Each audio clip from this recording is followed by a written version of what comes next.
la parole. Regardez ce que nous avons lu dans le livre de Galates.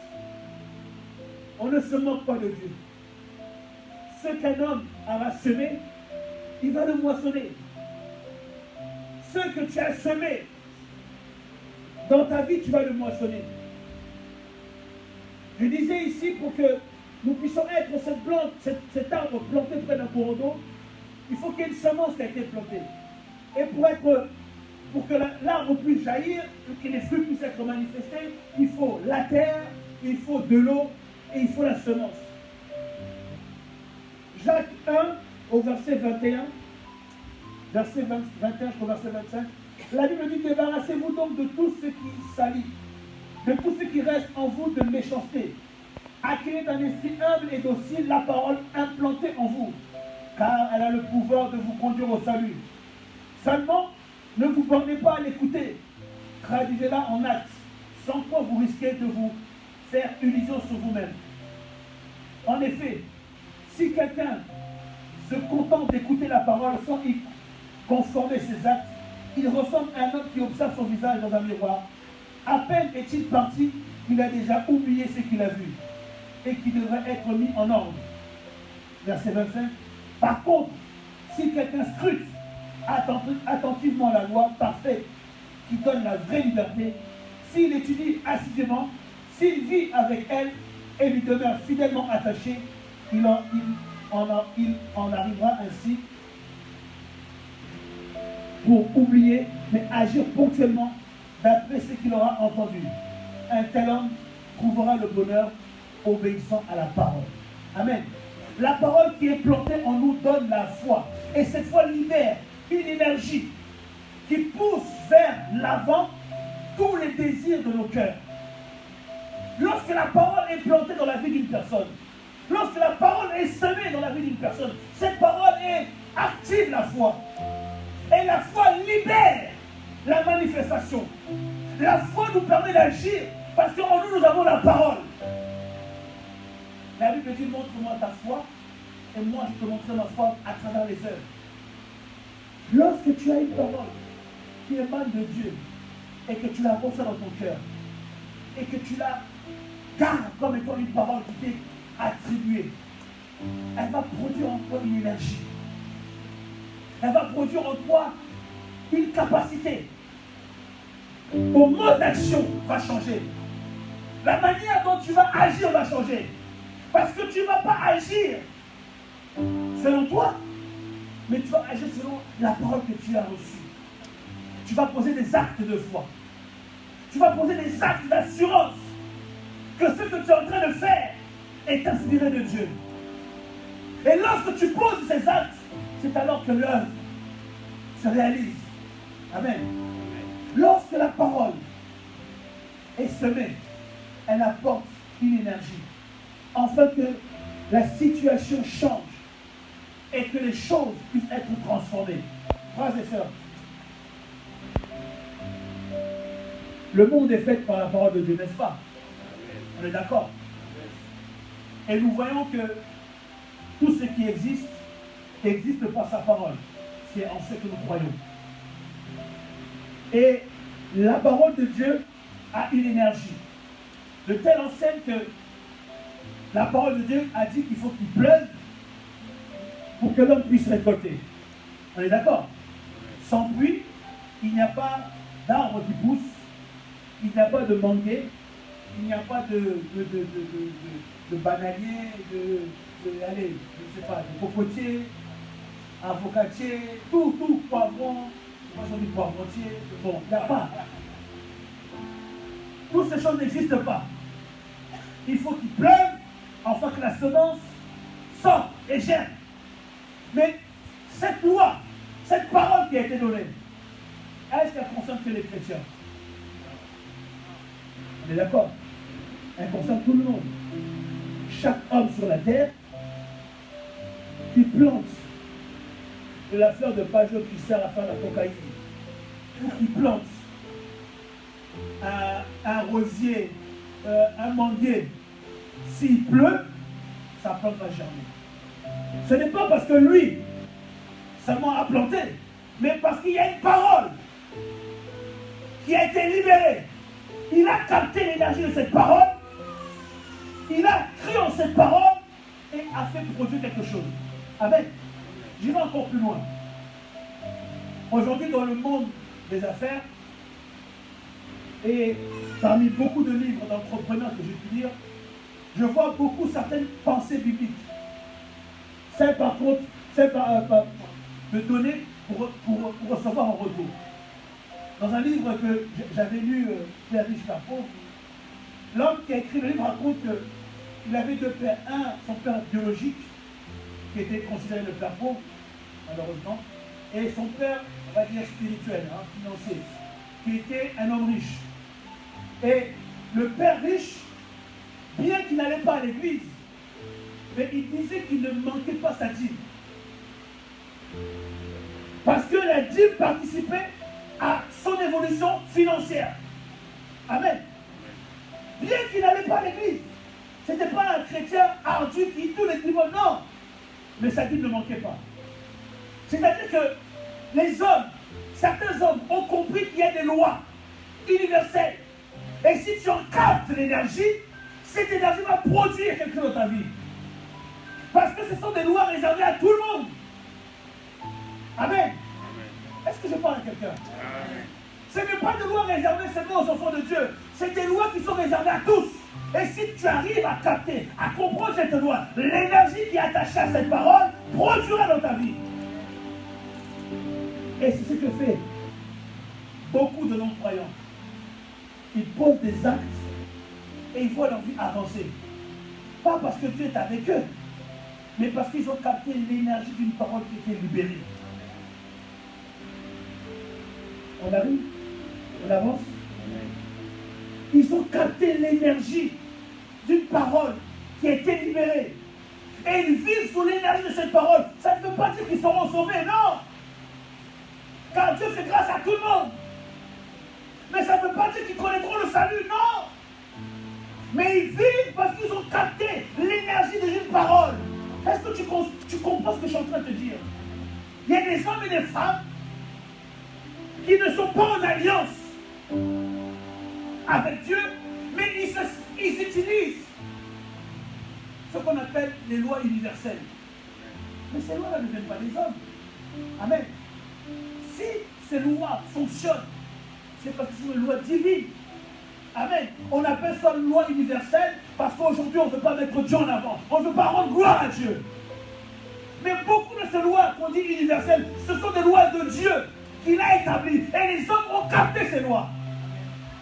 Et certains, ils voient leur vie avancer. Ils n'adorent pas comme toi. Ils ne prient pas comme toi. Ils ne savent même pas ce que c'est jeûner. En peut-être 50 ans de vie sur terre, ils n'ont même pas jeûné une minute. Ils se goinfrent. Ils mangent à satiété. Ils ont des vies aisées. Tout ça parce qu'ils respectent les lois universelles. Frères et sœurs,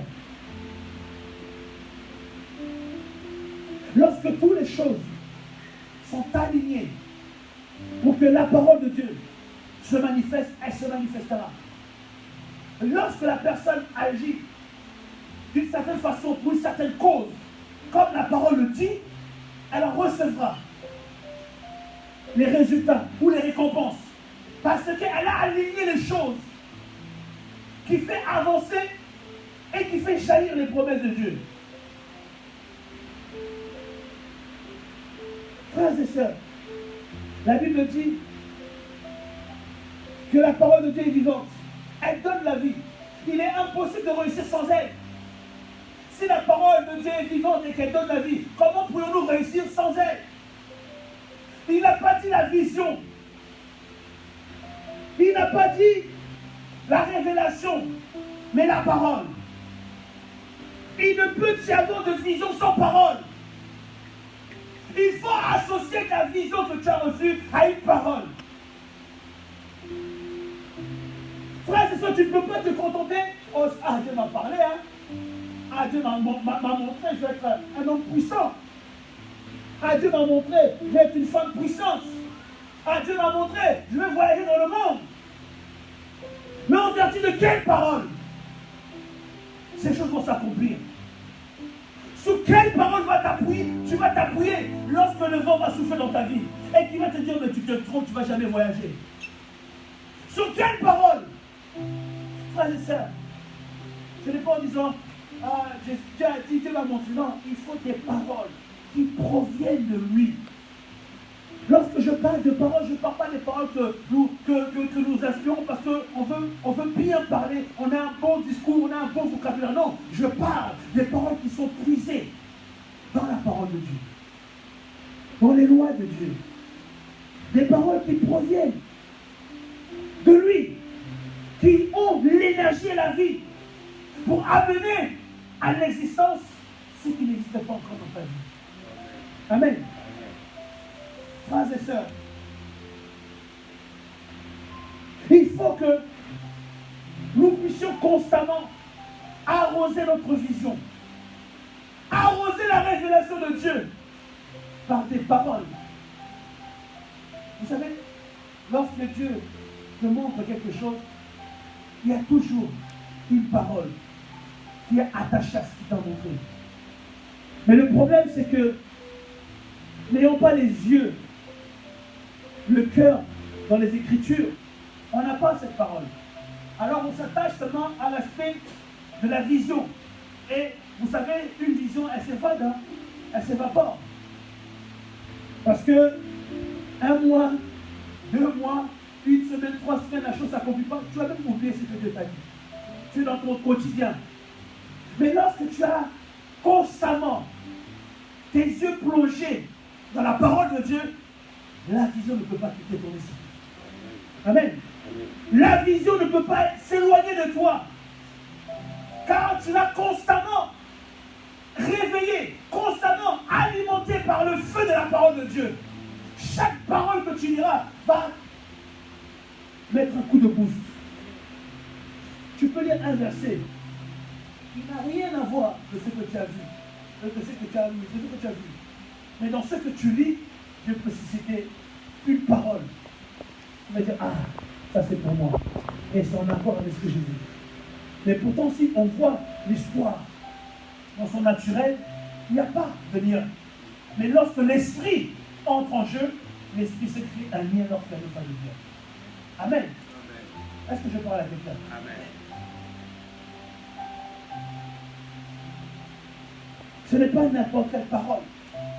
Nous parlons d'une parole inspirée, une parole révélée. Psaume 1, verset 2 dit, mais qui trouve son plaisir dans la loi de l'Éternel et qui médite jour et nuit? Celui qui trouve le plaisir dans la loi de l'Éternel et qui le médite jour et nuit. Pierre 1, au verset 23, comme l'homme de Dieu l'a lu, rappelez-vous que la semence de vie par laquelle vous êtes nés de nouveau n'est pas une semence naturelle et éphémère. C'est une semence immortelle. C'est la parole vivante et éternelle de Dieu. Rappelez-vous que la semence de vie par laquelle vous êtes nés de nouveau n'est pas de nature mortelle et éphémère. C'est une semence immortelle. C'est la parole vivante de l'Éternel. Si nous sommes nés de nouveau et que nous participons à l'héritage céleste, c'est parce que nous sommes nés de nouveau par rapport à la parole. Amen. Et cette parole est vivante. Elle est efficace. Si les gens du monde profitent de la parole de Dieu pour avancer, à combien plus forte raison nous devrions aller encore plus loin que eux, parce que nous avons plus que la parole. Nous avons l'esprit de la parole. Amen. Amen. Si les lois universelles participent à ce que la vie de certaines personnes change, il y a des gens qui croient tellement à leur réussite. Ils ont une foi, une certitude qu'ils iront loin. Et qui donnent le moyen, l'énergie à ceux qu'ils font. Et la Bible dit, si tu as la foi, tu verras ce que tu veux. Et ils réussissent. On dit, mais cette personne n'avait rien, mais comment il a fait? Il dit, je savais. J'étais sûr. Mais tu as échoué combien de fois? 50 fois. Mais je savais. J'étais sûr. Mais comment tu peux être sûr lorsque tu échoues 50 fois? Il y avait quelque chose en moi qui me disait que j'étais dans le vrai. Et lorsque tu dis, mais c'est quoi cette chose? Je ne sais pas. Je ne saurais vous le dire. Mais il y avait une ferme assurance en moi que j'allais réussir. Et ces hommes réussissent parce qu'ils étaient sûrs qu'en eux, il y avait quelque chose qui leur dit, va de l'avant. Ça va payer. Mais ils ne savent pas c'est quoi la chose. Ils diront la voie intérieure, ils diront chance, ils diront des termes divers. Et nous, notre voie intérieure, c'est le Saint-Esprit de Dieu. Oh, je crois que tu vas me dire un amen. Nous, notre voie intérieure, c'est l'Esprit vivant de Dieu. Celui qui a reçu Christ entre les morts. Celui qui a déployé la puissance sur la terre. Et qui a amené une nouvelle dispensation aux hommes. Qui a permis à Pierre de guérir les malades. À l'ombre de Paul de guérir des malades. Cette même puissance est en nous. Si les hommes qui n'ont pas Dieu, à cause d'une foi qu'ils ne savent même pas reconnaître, leur permet d'aller de l'avant, et nous qui avons la puissance en termes de voix, comment ne manquerons pas nous d'aller de l'avant, frères et sœurs?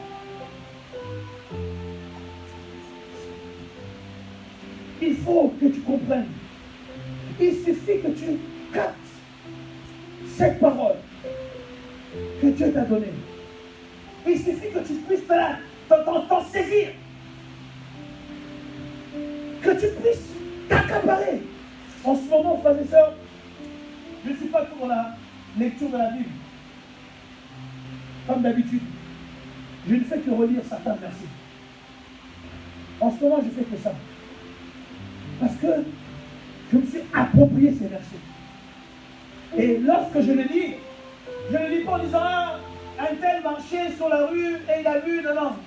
Je dis, Stéphane, je me mets.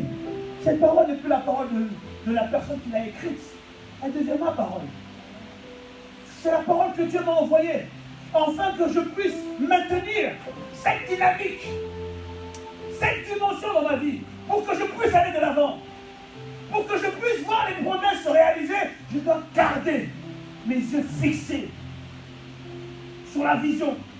Et comment garder mes yeux fixés sur la vision lorsque la réalité me dit le contraire? Sans ayant les yeux plongés dans la vérité de la parole. Comment garder mes yeux fixés sur la vision, sur la révélation, quand la réalité de mon quotidien me dit tout le contraire? C'est en plongeant mon cœur, mon âme, mon esprit dans cette parole qui est mienne. Ce n'est plus la parole de la Bible, mais c'est ma parole. Elle est à moi parce que Dieu me l'a envoyée afin que l'énergie qui produit se manifeste dans ma vie. Et quand je prie en vertu de ces paroles que je lis, car je sais que ce sont des paroles pour ma saison. Je peux être fatigué dans ma chair. Je peux être dans le doute dans ma chair. Je peux être dans l'inquiétude dans ma chair. Mais lorsque je me remémore ces paroles, lorsque je prends ces versets, il y a un feu qui s'allume en moi et qui me dit, je sais, j'ai confiance, cela s'accomplira. Quand je n'ai pas forcément la certitude, ou je ne sais pas, mais je sais une chose, ça s'accomplira. Parce que la parole est là pour nourrir, pour maintenir cette flamme, pour me permettre d'aller de l'avant. Si les hommes, frères et sœurs, qui n'ont pas la lutte, qui n'ont pas Dieu, et juste parce qu'ils ont cru à des paroles qui viennent de lui, et qui ne savent même pas que cela vient de lui, ils appellent ça des lois universelles, et ils voient leur vie changer. Mais moi qui sais qui est la source, et qui est en relation avec la source, comment je peux être moindre que eux? La différence que ces hommes et ces femmes croient aux paroles que nous doutons. Ces hommes croient aux paroles que toi tu doutes. Toi, tu doutes quand Dieu te parle, mais ils ne doutent pas quand ils reçoivent la parole. Ils ne savent pas ça vient de Dieu, mais ils savent que cette parole est efficace. Parce qu'un certain montant leur a dit qu'il s'est appuyé sur cette parole. Un certain mentor leur dit, ils ont tellement foi en leur mentor. Tellement foi à cet homme qui leur a prouvé qu'il a réussi, qui s'accroche à ce qu'il dit. Tout ce que l'homme dit, ils boivent ça comme de l'eau. Vous verrez, souvent les hommes disent, je remercie mes mentors. Car ils m'ont donné des directives, ils m'ont donné des leçons. Et je suis devenu ce que je suis, non parce que les mentors ont donné les moyens, ils leur ont donné des clés, des paroles qui ouvrent des portes. Et ils sont accaparés ces paroles. Et en si peu de temps, leur vie va changer. Mais nous avons la parole de Dieu. Nous avons le Saint-Esprit qui renouvelle la parole de Dieu. Mais nous n'arrivons pas à aller de l'avant parce que lorsque nous sommes face à une situation, on n'a pas la parole. Le but, ce n'est pas de citer un verset comme ça, non. Ce n'est pas de dire, ah ben tiens, Georges, non. Quelle est la parole de Dieu pour ta saison? C'est être précis. Nous ne savons pas un Dieu de hasard, mais nous savons un Dieu de précision. Tu as la capacité d'avoir une parole pour toi en cette saison. Pas une parole parce que Daniel, pas une parole parce que David, pas une parole parce que... Non, quelle est ta parole? Nous, on cherche la parole qui a été dite à Daniel. Daniel est mort. Il est devenu poussière. Moïse, pareil. David, pareil. Jean-Pierre, pareil. Leur temps est écoulé. Ils ont fait ce qu'ils avaient à faire. Mais où est ta parole? Où est ta parole? Quelle parole as-tu dans ta bouche en cette saison nouvelle? Quelles sont les paroles que tu décrètes en ce temps nouveau? Quelle est la parole que tu libères dans le moment où tu es en ce moment? La parole que tu n'arrêtes pas de répéter. Parce que tu sais que tu viens de Dieu. Et lorsque tu la répètes, il y a quelque chose qui se fait en toi. Quelle est cette parole que tu as même écrite sur le mur de ta chambre et que tu l'as placardée en grand? Et lorsque tu te lèves chaque matin, tu la vois. Quelle est cette parole que tous les matins tu prends ta Bible et tu la récites? Quelle est cette parole, frères et sœurs? Beaucoup d'entre nous n'ont pas la parole que nos vies ont besoin pour avancer. Ah, Dieu m'a montré, il va être une grande personne, il va être puissant. Quelle est la parole qui maintient cette vision? Quel est le verset qui fait nourrir cette vision? Soyons sincères. Depuis que tu as eu la vision, as-tu une parole qui nourrit cette vision? Certains même d'entre vous, la vision commence dans la... Vous avez même commencé à oublier tout ce que Dieu vous a dit. C'est normal. C'est pareil pour tout le monde. Faute de bois, le feu s'éteint. Si tu ne nourris pas le feu, il va s'éteindre.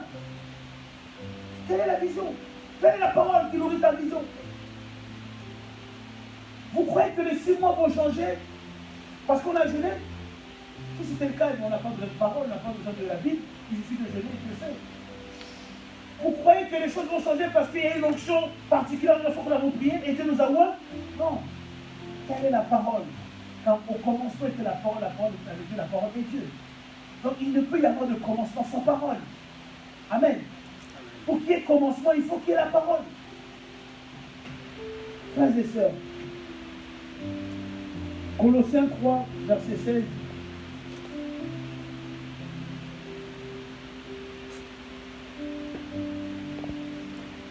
La Bible nous dit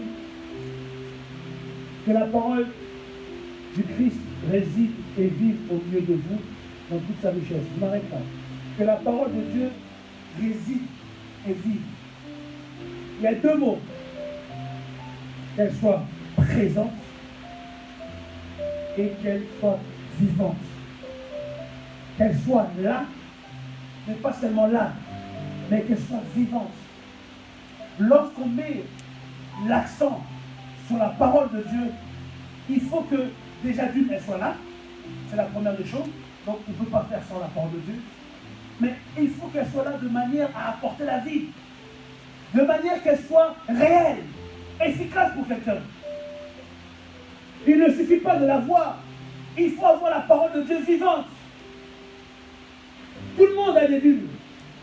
Que ce soit Bible physique ou dans son smartphone. Mais est-ce que tout ce que tu lis dans la Bible se passe dans ta vie? Est-ce que tout ce qui est écrit se réalise dans ta vie? Non. Il ne se réalisera que ce que Dieu t'a donné de portions dans les Écritures. Il y a une portion qui t'est réservée. Et c'est ça qui va amener les choses à se réaliser. C'est pas tout. Tout le monde ne marchera pas sur les eaux. Tout le monde ne chassera pas des démons. Tout le monde ne prophétisera pas. Tout le monde ne va pas aller de lieu en lieu en train d'évangéliser. Tout le monde ne sera pas pasteur. Tout le monde ne sera pas prophète. Tout le monde n'aura pas le don de guérison. Tout le monde n'aura pas le don de bonté. Tout le monde. Pourquoi? Parce que chacun a une part qui lui est réservée. Et lorsqu'on cherche dans les Écritures, lorsqu'on a compris cela, on commence à quoi? On commence à méditer.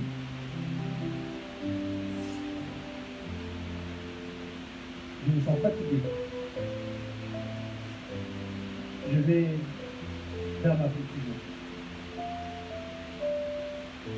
Pour que nous puissions vraiment vivre les Écritures, il nous faut méditer les Écritures, pas lire.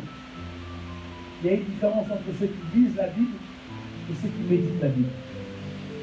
Beaucoup d'entre nous, on ne fait que lire. Or que Dieu nous demande de méditer. Il a dit à Josué, médite ce livre jour et nuit si tu veux réussir.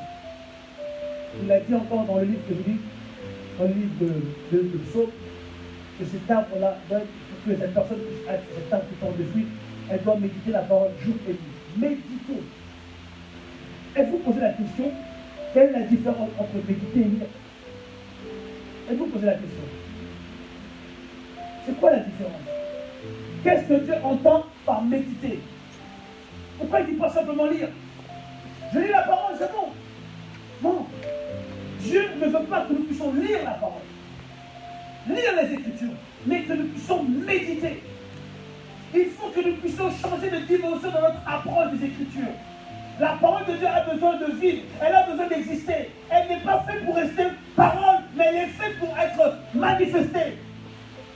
La parole de Dieu a besoin d'exister. Mais pour qu'elle puisse exister, il faut que la personne qui la reçoive ait puisé son regard à l'intérieur, afin de faire jaillir la vie qui est cachée à l'intérieur de la parole. On amène une personne qui est venue ici. Chacun de nous lui pose la main. Ceux qui ne croient pas qu'il a la capacité de chasser les démons ne vivra pas. Ou pire encore, il va faire comme ils ont fait au fil de Sheba. Il va te chicoter. Il va dire, toi, t'es qui pour me dire de sortir?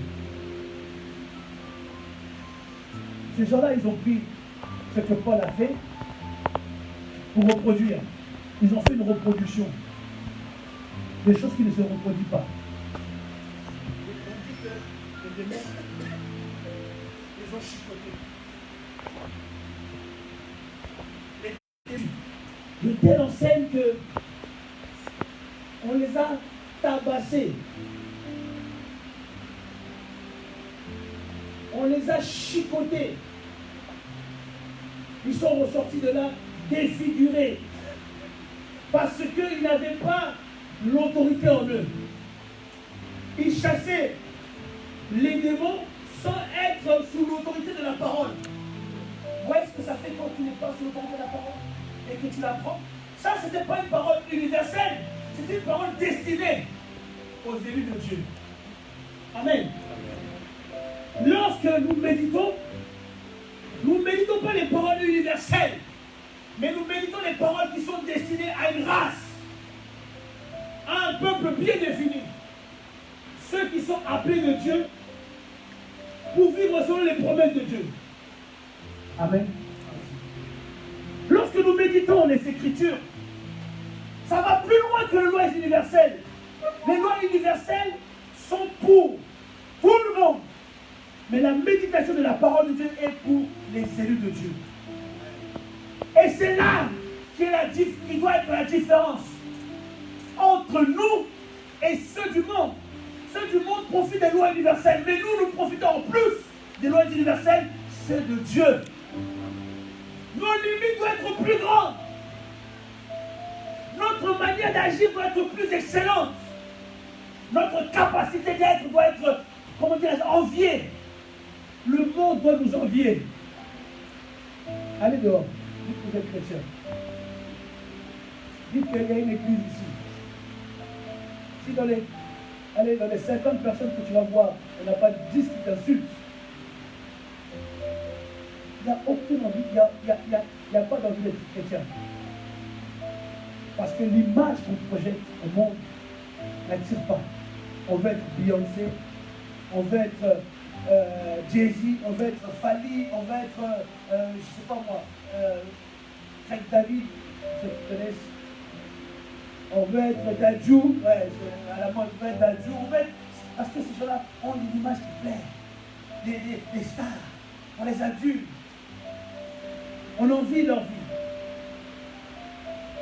Mais qui veut être chrétien? Regardez les évangélisations lorsqu'on va évangéliser.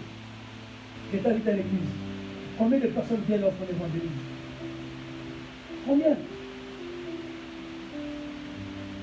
Parce que tout ce que nous faisons, nous le faisons sans parole. On fait des choses pour faire. Regardez Pierre. Il s'est tenu devant des hommes. Une prophétie, 3000 âmes gagnées. Quelle expérience! Comme ça, tu marches dans la rue, tu commences à parler, et les gens viennent, s'approchent. Je raconte quand je suis là. Et dans la foule de ceux qui sont là, tu commences à gagner les hommes. Sans imposer les mains, sans chasser les démons, sans envoyer le feu. Rien du tout, juste tu as parlé. Il faut comprendre, frères et sœurs, ceux qui vivent sous l'autorité de la parole de Dieu sont attirants. Ils attirent. Il y a une gloire qui fait qu'il y a quelque chose qui est comme un aimant et qui pousse les gens à aller vers toi. Parce qu'en toi, il y a la parole de Dieu. Et cette parole, elle vit. Tu arrives dans ton travail, les gens viennent toujours te voir pour te parler.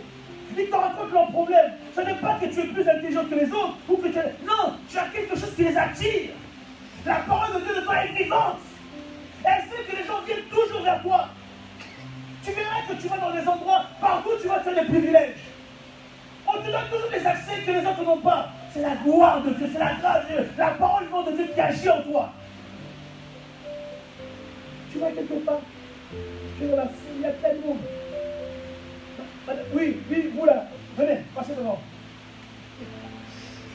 Avant, tu dis, oh, qu'est-ce que je fais encore? Non, je ne sais pas, mais vous, allez-y. Oh, parmi toute cette foule-là, c'est moi.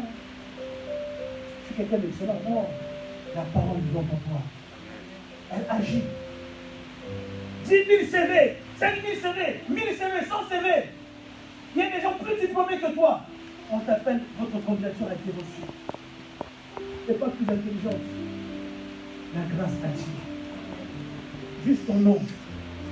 Juste, lorsque la parole vit en toi, elle est même sur les photos que tu fais.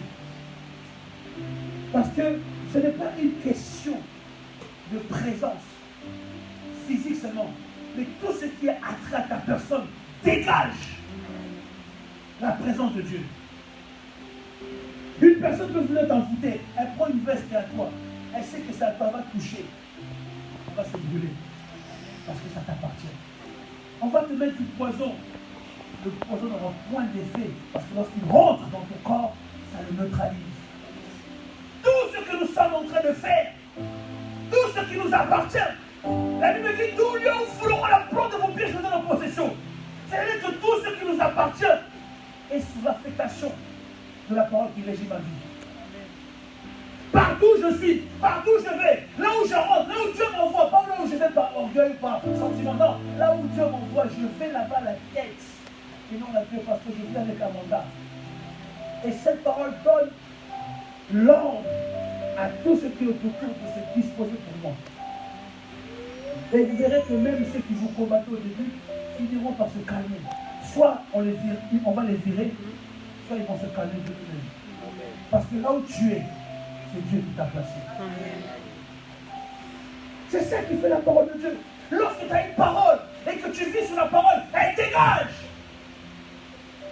Elle ouvre des portes. On te dit non, là-bas c'est fini, il ne donne plus. Rentre. Il y a quelqu'un qui dit pas, rentre pas, vas-y. Madame, on t'a dit c'est fermé. Pourquoi tu insistes? Là tu arrives. Mais monsieur, mais pourquoi elle? C'est comme ça, la grâce. Vous n'avez pas idée de, même dans les choses les plus simples, tu arrives dans un magasin, on ferme à 5, tout le monde recale, tout le monde, tu les vois de loin en train de recaler. Ça m'est déjà arrivé. Tu as dit, bon, je vais tester quand même. Tu arrives, on te dit, allez-y, monsieur. Je me rappelle une fois, on était sur les Champs-Élysées, on est rentré dans. On était en train de flâner, en fait, on parlait, on discutait. Et on est rentré dans un magasin parce qu'il a vu une ceinture qui lui plaisait. On est rentré, on a commencé à parler, on parlait avec le vendeur. Au final, il n'a pas pris la ceinture. Au moins, sortir le vendeur dit, ah non, attendez. J'ai un cadeau pour vous. Prenez ça. Je recule, je dis, mais c'est quoi cette histoire? Tu rentres dans un magasin d'habits pour acheter, le vendeur te fait des cadeaux, tu le connais ni la rondelle. J'aurais des prophètes, je dis, mais ça va, hein? La grâce. Quand tu as la parole de Dieu, elle attire les gens vers toi. Elle attire des faveurs. Tu es chez toi, tu as un problème, tu as prié. Dieu peut faire qu'une personne t'appelle. Écoute, je ne sais pas pourquoi je dis ça, mais j'ai envie de faire ça dans ta vie. Mais ce n'est pas que toi tu es en train de prier à genoux et tu as libéré des paroles par rapport à ce que Dieu t'a dit. Dieu t'a dit plutôt. C'est ça ce qui fait avoir une parole. Tu ne peux pas vivre les 6 mois à venir sans une parole dans ta bouche. Tu diras quoi face aux adversités?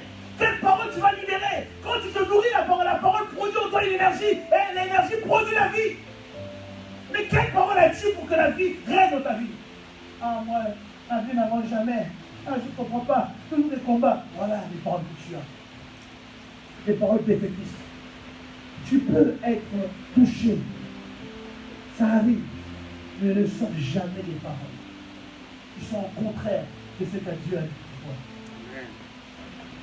Seigneur, mais moi je ne comprends pas. Quand tu as dit je serai la tête dans la queue, et ma vie plus galère. Franchement, je suis maudit. Hein. Tu es maudit. Toi-même, tu déclares que tu es maudit. Et tu veux qu'il se passe quoi dans ta vie si ce n'est pas la malédiction? Frères et sœurs, il faut comprendre une chose. Lorsqu'on parle de méditation, c'est aller dans la profondeur. Dans la définition du mot méditation en hébreu, cela veut dire ruminer, marmonner la chose, se parler en soi-même. C'est-à-dire qu'il y a une parole que tu ne sais de la prononcer, de la marmonner, tu ne sais de parler de cette parole. Tu te parles à toi-même en vertu de cette parole. Tu ne sais de toujours dire, ouais, Seigneur, tu as dit dans le livre, moi, je vais aller de l'avant, tu as dit ça, Et tu le sais parce que ton esprit a été attiré à cette parole, et cette parole a agi en toi. Et tu parles, et tu parles, et tu parles, et tu parles. Il est dit encore, lorsqu'on parle de méditer, c'est aller dans la profondeur, chercher l'énergie, la vie qui se cache derrière. Tu sais que cette parole, il y a quelque chose. Vous savez, il y a ces versets quand tu les lis, il y a comme un feu, un tremblement qui se fait en toi. Et lorsque tu as dans cette dimension, tu cherches maintenant, qu'est-ce que cela va faire dans ma vie? Qu'est-ce que cela va dire dans ma vie? Qu'est-ce que cela va produire dans ma vie? Tu cherches à aller plus loin que ce que tu lis. Parce que tu as reçu quelque chose en toi. Méditer, ce n'est pas lire. Lire, c'est survoler. Lire, on l'oublie. Combien de fois nous avons lu, nous avons oublié?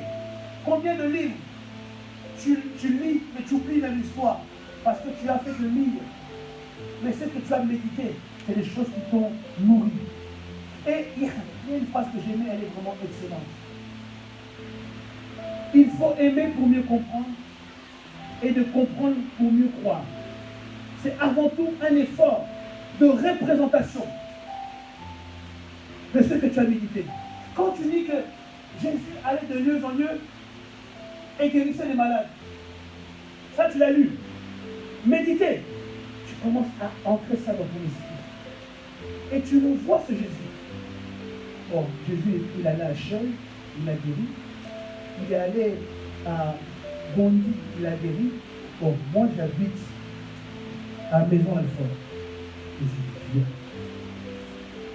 Tu commences à t'imaginer la chose, à t'accaparer cette parole et à la retranscrire en te mettant dans cette parole. Tu commences à voir, parce que quand ces hommes-là ont écrit, ils ne savaient pas que ça allait nous parvenir. Ils écrivaient par rapport à leur expérience. Il y a 2000 ans, c'est qu'ils vivaient à ce moment-là. Mais nous, maintenant, sommes 2000 ans après, avec d'autres expériences. Nous devons prendre la pensée générale et la retranscrire dans notre esprit, pour qu'elle devienne la nôtre. Lorsque je médite que Jésus a marché sur les eaux. Les eaux? Oui. Bon. Non, pas plus faire ça. C'est en cherchant, en imaginant la chose, en pensant, en réfléchissant, en murmurant, comment dire, en ramenant la chose, que la chose va commencer à libérer l'énergie en toi. Parce que tu cherches à comprendre, à saisir ce que Dieu a caché derrière cette parole. Amen. Est-ce que je vous fais comprendre? Amen. Lorsqu'on parle de méditation, je ne parle pas des personnes qui prennent la Bible tous les soirs parce qu'il faut lire un verset. Non, je parle des personnes qui sont en quête, à la recherche de choses plus profondes. Je parle à des hommes et des femmes qui cherchent à aller plus loin, mais beaucoup plus loin. Dans le simple livre qu'ils ont lu, la Bible dit cette parole. Il dit dans le livre de Psaume 1, nous avons lu, il est comme un arbre planté près d'un courant d'eau, qui donne son flot en sa saison, dans le feuilletage de ses tripoints, tout ce qu'il fait réussit. Oh, wow. Si cette parole est la tienne, et que tu sens que Dieu t'a parlé, tu t'assois, tu relis encore. Tu commences à voir l'arbre qui est planté près d'un courant d'eau. Toi, tu sais que les arbres, même s'il est planté près d'un courant d'eau, il finit toujours par tomber. Et là, tu vois la saison où les feuilles doivent tomber. Mais tu dis non, lui, donc lui quand, Seigneur, oh my God. Donc lui quand la saison de tomber, l'automne tombe, les fleurs tombent, lui non. Lui tout, oh my God. Donc tu imagines, ouais, comment l'automne c'est sec. Une saison, voilà, il n'y a pas de vie. Tout est mort. Mais Dieu te dit que dans cette saison-là, là où il y aura le sec, toi tu vas porter le fruit. Toi, ton feuillage. Tu vois comment la parole devient vie. C'est-à-dire que tu t'imagines dans une forêt où il y a plein d'arbres qui n'ont plus de feuillage, mais toi tu ne cesses pas de flétrir. Ton feuillage se renouvelle. Et quand tu réalises, tu dis, oh mon Dieu, moi je suis de cette espèce qui ne peut pas connaître l'assèchement, mais qui ne cessera de fleurir. Voilà, c'est ça la méditation. Et vous voyez l'histoire de le centurion qui dit, dis seulement un mot, et mon serviteur sera guéri. Je t'assois. Dieu t'a parlé. Donc, il faut que seulement te dise une parole. Donc, cet homme-là, il a reçu. Donc, je commence à voir la scène. Comment il s'est approché de Dieu? Quelle inspiration il avait ou détermination pour croire qu'il suffit que Dieu parle. Et c'est là, quand tu puisses dans la méditation, que l'énergie coule en toi. Ou encore la femme à la perte de sang. La Bible dit que ça fait 12 ans. Elle est partie voir les médecins. Elle a tout fait. Il n'y a rien à faire. Le sang n'arrêtait pas de couler. La Bible dit, elle s'est dit en elle-même, j'irai et je toucherai seulement la pente des enfants. Et je serai guéri. La Bible dit qu'elle est partie. Et elle a touché. Jésus dit, qui m'a touché? Elle a pris peur, elle a fui. Les disciples ont dit, mais Seigneur, il y a une foule qui t'entoure, c'est normal que tu sois bousculé. Il dit, non, on ne m'a pas touché pour toucher, on m'a touché pour tirer une puissance. Car une force est sortie de moi. Donc, tu remets ça. Et quand tu es révélé par cette parole, le soir quand tu vas prier, tu ne vas pas prier pour prier, tu vas prier pour qu'une force quitte le ciel, quitte le trône de Dieu, par la personne du Saint-Esprit qui est en toi, se révèle dans ta vie. Amen. Sinon, tu vas être une personne qui va dire, ah, Seigneur, je vais te toucher comme à la femme de... Tu parles seulement. Tu parles, mais tu n'as pas la révélation. Tu parles, mais tes paroles n'ont pas la vie. Une personne qui prie avec une parole qui a la vie va recevoir l'onction pour que tu puisses être guéri ou que tu puisses étendre les limites de ta vie. Amen. C'est ça, méditer. Lorsqu'on parle de méditer, on ne lit pas, mais on prend les Écritures et on s'approprie les Écritures. On prend les Écritures et on regarde, on plonge le regard dans les Écritures. On prend les Écritures et on fait en sorte de visualiser cela. Et lorsque je visualise la chose devient réelle, elle devient palpable, elle devient concrète. Frères et sœurs, nous sommes déjà presque à la fin du monde. Dieu nous a promis qu'il comptait faire que les 6 mois à venir soient des mois excellents et meilleurs pour nous. Amen. Il nous a montré, il nous a révélé, il nous a encouragés. Maintenant, à nous de faire notre part. Ta part, c'est maintenant de méditer la parole. La Bible dit que ce livre de la loi ne s'éloigne pas de ta bouche. Médite-la jour et nuit. C'est alors que tu réussiras. C'est alors que tu auras du succès dans toutes tes entreprises. Comment veux-tu réussir? La parole de Dieu. Tu ne peux pas réussir tant que tu ne sais pas méditer. Tu ne peux pas réussir tant que tu ne prends pas le temps de la méditation. Regardez, beaucoup d'entre vous avez la flemme de lire. Lire, c'est seulement bon. Je veux dire le soir. Le soir, quand tu commences à somnoler, quand tu as vaqué à toutes tes occupations, et que la fatigue retombe, c'est là que tu prends la Bible. Et c'est là. Je suis fatigué, hein? Demain seulement. La pause là. Demain seulement. Demain passe. Après-demain passe. 3 jours passent. Une semaine passe. C'est ça que je dis. Tu n'avais pas eu à lire la Bible. Ah, c'est pas lire la Bible, hein? Tu la reprends encore. Un soir, tard. Ce soir, il fait l'effort. Chapitre 28, tu lis. Et tu lis. Tu ne médites pas. Il y a des moments où tu les comprends même pas, mais tu passes. Vous me dire un verset. Le comprendre, peut lire un chapitre, juste pour dire que j'ai lu un chapitre. Qui te voit, frère? Tu fais la course avec qui? C'est pas une course. Le but, c'est d'acquérir quelque chose. On ne fait pas la course de qui va lire la Bible, qui ne lira pas. Non. On ne fait pas la course de la personne qui connaît les versets. Non. On est toujours, on est là, on est complexé parce qu'on n'a pas des versets dans la bouche. Ce n'est pas la course de celui qui a les versets dans la bouche de Dieu. C'est la course de celui qui vit selon la parole de Dieu. La course à laquelle nous courons, c'est celui qui prend la vie au moins de la parole. Le reste, ça ne sert à rien. Le reste, c'est futile. À quoi ça sert de connaître les versets si tu ne produis rien? C'est futile.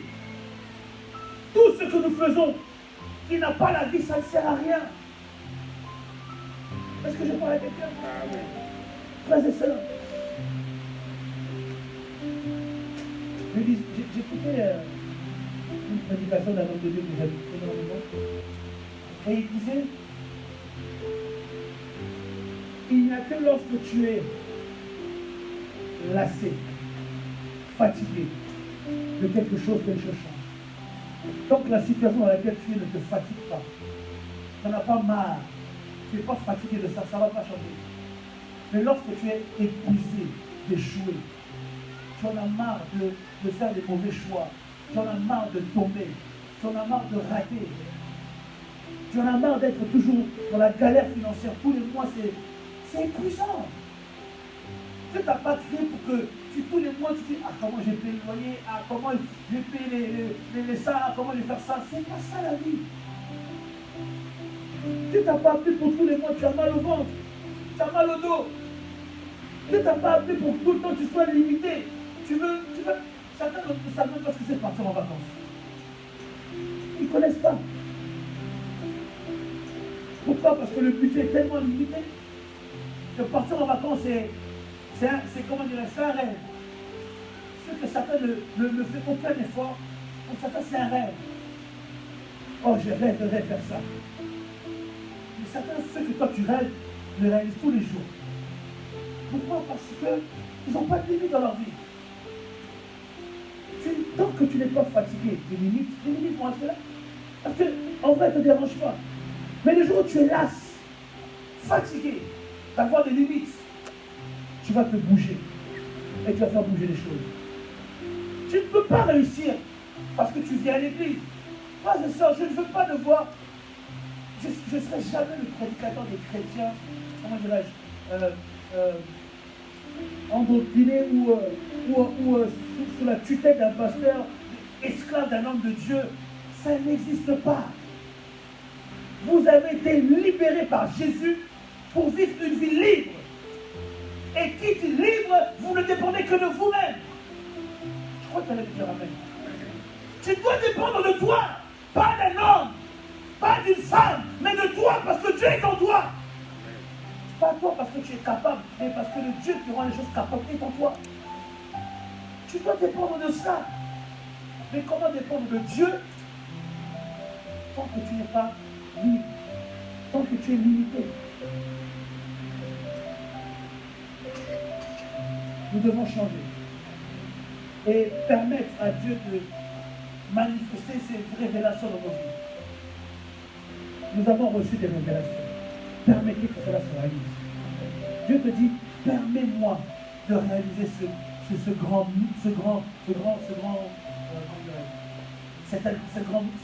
œuvre dans ta vie. J'aimerais être l'architecte de cette grande destinée. Permets que je puisse réaliser ce plan. Laisse-moi faire. Laisse-moi être transformé par la gloire de Dieu. Réellement. Frères et sœurs, ce n'est pas évident d'y arriver. Ça demande un prix, un coût d'atteindre la dimension de l'élévation. Et ce coût, tout le monde n'y arrivera pas. Voilà pourquoi beaucoup abandonnent. Beaucoup s'arrêtent là où ils sont. Ils se contentent. Mais si tu veux aller plus loin, si tu veux franchir les limites, si tu veux faire plus avec Dieu, laisse le Saint-Esprit, laisse la parole de Dieu agir en toi. Crois, paye le prix de la méditation. Tu ne veux pas échouer, tu dois méditer. Tu veux réussir, tu dois méditer. J'ai bien dit de ne pas lire, mais je parle de méditer. Et ça, personne ne pourra le faire à ta place. Il y a des choses que tu dois faire. Tu dois prendre la décision. Tu dois te lever un jour et dire non, aujourd'hui, je vais méditer. Pas à minuit, quand je suis fatigué, mais à 13h. J'éteins la télé. Je mets mon portable de côté. Je prends ma Bible. Bon. Quand on m'a dit qu'il faut que je médite, je vais commencer à méditer. Je commence avec le Nouveau Testament. Je prends l'évangile de Matthieu. Je commence à lire. Un chapitre. Je ne comprends pas. Je relis le chapitre. Je ne comprends pas. Je relis encore le chapitre.